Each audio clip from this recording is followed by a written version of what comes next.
এইবার গরমে সবাইকে জ্বালিয়ে পুড়িয়ে শেষ করে দিব। আরে বাপরে, আমি পুড়ে যাচ্ছি। যা যা, লুকিয়ে থাক ঘরের ভিতরে। আরে গ্যাস তো শেষ হয়ে গিয়েছে। কই তুমি, আমাকে পানি এনে দাও। পানি খাবি কুত্তা? গিয়ে ছাগলের মুখ খেয়ে নে।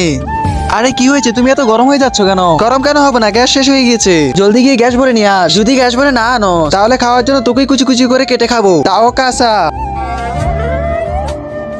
আবে এত রোদ কিভাবে যাব?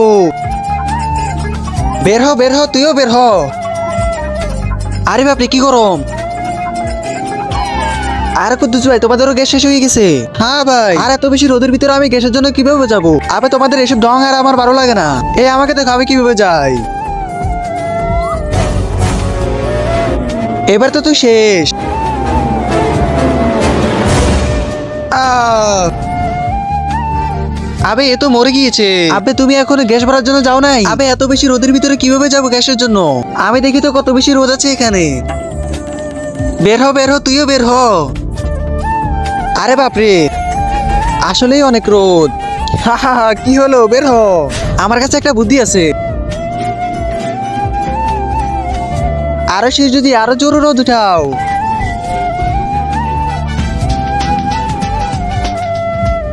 আরো বেশি দাও। আবে তুই আমার থেকে আগুনের মতো গরম নিয়ে রোদে আসছিস না কেন? একটু কষ্ট করে ওইদিকে দেখো। তার আগে দেখবো তুমি কি আল্লাহর ঘরটিকে বেশি ভালোবাসো নাকি এই মন্দির ঘরটিকে বেশি ভালোবাসো। যদি আল্লাহর ঘরটিকে বেশি ভালোবাসি থাকো তাহলে এই ভিডিওটি একটি লাইক করে চ্যানেলটা সাবস্ক্রাইব করে দিবে। আর যদি মন্দির ঘরটিকে বেশি ভালোবাসি থাকো তাহলে কিছু করার দরকার নেই।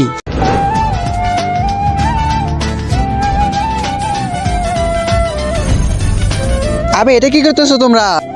আমরা আপনার রোদ দিয়ে খানা বানাচ্ছি। আমি চলে যাচ্ছি, তোরা আমার শক্তির ভুল ব্যবহার করছিস।